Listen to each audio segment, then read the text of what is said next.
Hello friends, welcome back to CMS creations.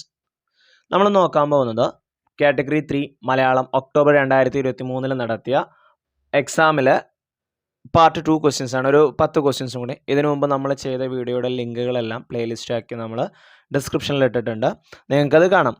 Okay, നമ്മളുടെ exam അടുത്തു.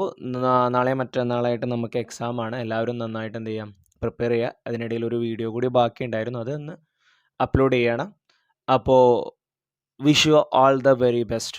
Okay, category 3 Malayalam prepare ചെയ്തിട്ടുള്ള ആളുകൾക്ക് ഈ വീഡിയോ ഉപകാരപ്രദമായിരിക്കും. കഴിഞ്ഞ എക്സാമിന് ചോദിച്ചിട്ടുള്ള ക്വസ്റ്റ്യൻ പേപ്പറിലെ ചോദ്യങ്ങളാണിത്.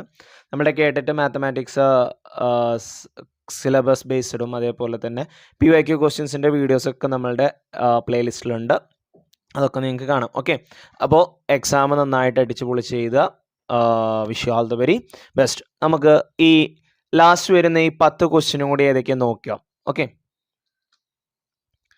അതിൽ 60 വരെയുള്ള ചോദ്യം നമ്മൾ ചെയ്തു. ഇന്ന് നമ്മൾ നോക്കുന്ന 61 തൊട്ട് 70 വരെയുള്ളതാണ്. 61ാമത്തെ ചോദ്യം, പരിഷ്കാരങ്ങളെ അനുകൂലിക്കുന്ന വ്യക്തി എന്ന അർത്ഥത്തിൽ പ്രയോഗിക്കുന്ന വാക്യേത്?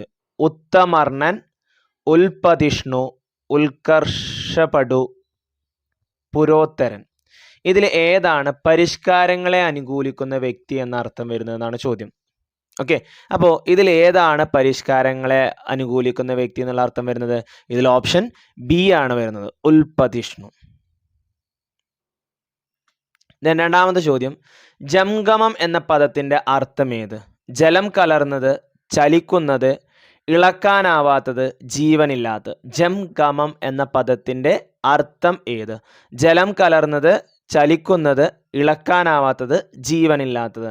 ഇതിലേതാണ് കറക്റ്റ് ഓപ്ഷൻ വരുന്നത്? ഓപ്ഷൻ ബി ആണ് വരുന്നത്, ചലിക്കുന്നത്.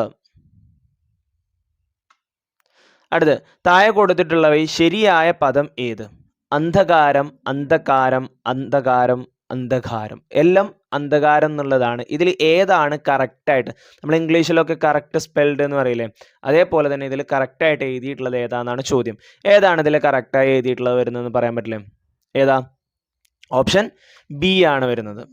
ഓക്കെ, ദെൻ നാലാമത്തെ ചോദ്യം, താഴെ കൊടുത്തിരിക്കുന്നവയിൽ കർമ്മണി ക്രിയയ്ക്ക് ഉദാഹരണം ഏത്? താഴെ കൊടുത്തിരിക്കുന്നവയിൽ കർമ്മണി ക്രിയയ്ക്ക് ഉദാഹരണം ഏത്?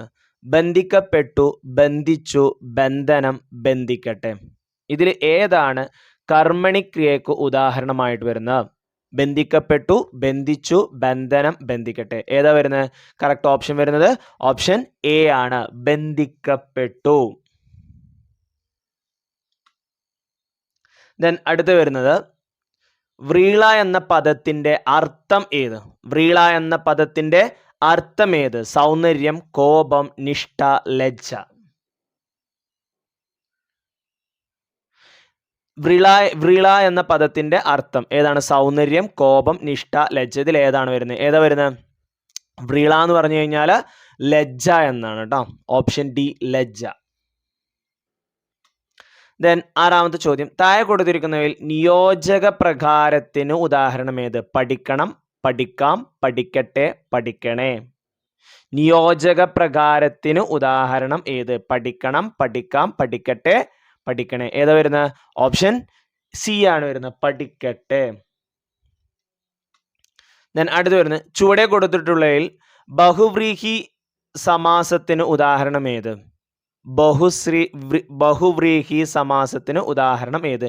പോറ്റമ്മ, പങ്കജാക്ഷി, കൊന്നത്തെങ്ങ്, പ്രഭാത സൂര്യൻ. ഇതിൽ ഏതാണ് ബഹുവ്രീഹി സമാസത്തിന് ഉദാഹരണം? ഓപ്ഷൻ ബി ആണ് വരുന്നത്, പങ്കജാക്ഷി. എന്താണ്? Option B, Pankajakshi. ദെൻ 68ാമത് ചോദിച്ച ചോദ്യം, താഴെ പറയുന്നവയിൽ കടൽ എന്ന അർത്ഥം വരുന്ന പദം ഏത്? കടൽ എന്ന അർത്ഥം വരുന്ന പദം ഏത്? വാരിതം, അജലം, അർണവം, കടാഹകം. കടൽ എന്ന അർത്ഥം വരുന്ന പദം ഇതിലേതാ? ഓപ്ഷൻ സി ആണ് വരുന്നത്, അർണവം. താഴെ കൊടുത്തിരിക്കുന്നതിൽ വ്യാകരണപരമായും അർത്ഥപരമായും കൂടുതൽ ശരിയായ വാക്യം ഏത്? വ്യാകരണപരമായും അർത്ഥപരമായും കൂടുതൽ ശരിയായ വാക്യം ഏത്? താമസിച്ചു വന്ന അധ്യാപകൻ വിദ്യാർത്ഥികളെ ശിക്ഷിച്ചു. താമസിച്ചു വന്ന വിദ്യാർത്ഥികളെ അധ്യാപകൻ ശിക്ഷിച്ചു. അധ്യാപകൻ താമസിച്ചു വന്നതിന് വിദ്യാർത്ഥികളെ ശിക്ഷിച്ചു. വിദ്യാർത്ഥികൾ താമസിച്ചു വന്നതിനാണ് അധ്യാപകൻ ശിക്ഷിച്ചത്. ഇതിൽ ഏതാണ് നമുക്ക് കറക്റ്റ് ആയിട്ട് വരിക? ആ സെന്റൻസുകൾ വായിക്കുമ്പോൾ തന്നെ നമുക്ക് അതിൽ നിന്ന് കറക്റ്റ് ഓപ്ഷൻ കിട്ടും അല്ലേ? കറക്റ്റ് വ്യാകരണപരമായിട്ടും അർത്ഥപരമായിട്ടും കൂടുതൽ ശരിയായ വാക്ക് വരുന്നത് ഏതാണ്? ഇതിൽ ഓപ്ഷൻ ബി ആണ് വരിക. താമസിച്ചു വന്ന വിദ്യാർത്ഥികളെ അധ്യാപകൻ ശിക്ഷിച്ചു എന്നാണ് വരിക അല്ലേ? ദെൻ അടുത്ത് വരുന്ന ഇതിലെ ലാസ്റ്റ് വരുന്ന ചോദ്യമാണ് 70ാമത്തെ മലയാളത്തില്. താഴെ പറയുന്നവയിൽ ആധാരിക വിഭക്തി പ്രത്യയം ചേർന്ന പദം ഏത്? റാണിയിൽ, റാണിയുടെ, റാണിയാൽ, റാണിയോട്. ഓപ്ഷൻ എ റാണിയിൽ. ഓക്കെ, ആധാരിക വിഭക്തി പ്രത്യയം ചേർന്ന പദം റാണിയിൽ. ഓക്കെ, നമ്മൾ ഒക്ടോബറിലുള്ള എല്ലാ ചോദ്യങ്ങളും നമ്മൾ എന്ത് ചെയ്തു. ഓക്കെ, അതിൻ്റെ ഇംഗ്ലീഷ്, മലയാളം, സൈക്കോളജി, മാത്സ്, അതേപോലെ തന്നെ മാത്സിൻ്റെ അതിൻ്റെ മുമ്പത്തെ ചോദ്യങ്ങളും നമ്മൾ ചെയ്തിട്ടുണ്ട്. അതേപോലെ സിലബസുകൾ നമ്മൾ ചെയ്തിട്ടുണ്ട് മാത്സിൻ്റെ. മെയിൻലി എൻ്റെ കോർ സബ്ജക്റ്റ് മാത്സ് ആയതുകൊണ്ട് അതാണ് നമ്മൾ കൂടുതൽ ചെയ്തിട്ടുള്ളത്. നിങ്ങൾക്ക് ഇന്നും നാളെയായിട്ട്, ഇന്ന് ജൂൺ 22, 22, 23 നമ്മുടെ ഏപ്രിൽ 2024 എക്സാം നടക്കുന്നത്. നന്നായിട്ട് എഴുതാൻ കഴിയട്ടെ. എല്ലാവിധ ആശംസകളും നേരുന്നു. Wish you all the very best. ഇന്ന് എക്സാം എഴുതാൻ പോകുന്നവർക്കും നാളെ എക്സാം എഴുതുന്നവർക്കും എല്ലാവിധ വിജയാശംസകളും നേരുന്നു. വിജയം കൈവരിച്ച് ഭാവിയിൽ നല്ല നിലയിൽ എത്തട്ടെ എന്ന് ആശംസിക്കുന്നു.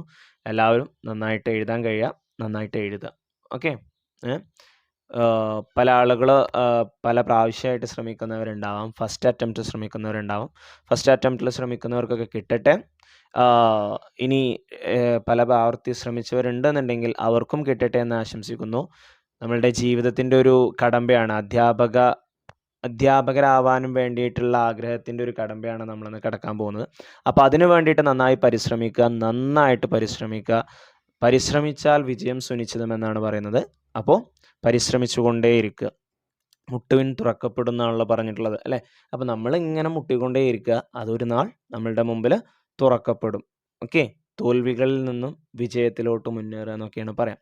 അപ്പോൾ പല പ്രാവശ്യം ശ്രമിച്ചവരുണ്ടാവാം. അവർക്കും കിട്ടട്ടെ എന്ന് ആശംസിക്കുന്നു. പിന്നെ ഒരിക്കലും നിങ്ങൾ ഒരു ക്വസ്റ്റ്യനും അറ്റൻഡ് ചെയ്യാതെ വിടരുത്. എല്ലാം അറ്റൻഡ് ചെയ്യുക. കാരണം കേട്ടിട്ട് നമുക്ക് നെഗറ്റീവ് മാർക്കുകളൊന്നും അങ്ങനെ വരാനില്ല. അതുകൊണ്ട് നന്നായിട്ട് എല്ലാ ക്വസ്റ്റ്യൻസുകളും എന്ത് ചെയ്യുക? അറ്റൻഡ് ചെയ്യുക. 150 ക്വസ്റ്റ്യൻസ് ഉണ്ടാവും. അതിൽ നമ്മളുടെ പാസിംഗ് മാർക്ക് നമുക്ക് ലഭിക്കണം. ഓക്കെ, അപ്പോൾ അതിനനുസരിച്ച് പ്രയത്നിച്ചിട്ടുണ്ടാവും എല്ലാവരും. ഇന്നത്തെ ഒരു ദിവസം കൊണ്ട് നമ്മളെ കൊണ്ട് കഴിയില്ല. നമ്മൾ പല പ്രാവശ്യമായിട്ട് മാസങ്ങളായിട്ട് ശ്രമിക്കുന്നവരാണ്. എല്ലാവിധ ആശംസകളും നേരുന്നു. നന്നായിട്ട് എഴുതാൻ കഴിയട്ടെ. ഓക്കെ, അപ്പോൾ പോയി എഴുതുക. സൂപ്പറാക്കിയിട്ട് എഴുതാൻ കഴിയട്ടെ. പിന്നെ ഓക്കെ, അപ്പോൾ ഇനി എക്സാം കഴിഞ്ഞ് റിസൾട്ടൊക്കെ വന്ന് കിട്ടിക്കഴിഞ്ഞിട്ട് നിങ്ങൾ സാധാരണ എല്ലാവരുടെയും കമൻറ്റുകൾ കാണാറുണ്ട്. ഒരുപാട് സന്തോഷം. എക്സാം കഴിഞ്ഞാലും ഉണ്ടാവാറുണ്ട്, റിസൾട്ട് വന്നു കഴിഞ്ഞാലും ഉണ്ടാവാറുണ്ട്. എല്ലാവർക്കും ഉപകാരപ്രദമാകുന്നു എന്നറിഞ്ഞതിൽ ഒരുപാട് സന്തോഷമുണ്ട്. ഓക്കെ, സി യു സൂൺ എന്ന് പറയുന്നില്ല. എക്സാം എഴുതി പാസ്സാവട്ടെ. പിന്നെ നിങ്ങൾ നിങ്ങളുടെ ഫ്യൂച്ചറിലോട്ട് പോവുക. സി യു സൂൺ എന്ന് പറഞ്ഞു കഴിഞ്ഞാൽ അതൊരു നല്ലതല്ലാതായി പോവും. സി യു സൂൺ, വീണ്ടും കാണുക എന്ന് പറയുന്നത് വീണ്ടും പഠിക്കാൻ വേണ്ടിയിട്ടല്ല നമ്മൾ വീണ്ടും കാണുക എന്ന് പറയുന്നത്. സോ വീണ്ടും കാണണ്ട, നന്നായിട്ട് പഠിക്കുക. Okay, bye. Thank you for watching this video, and also thank you for subscribing my channel. Bye.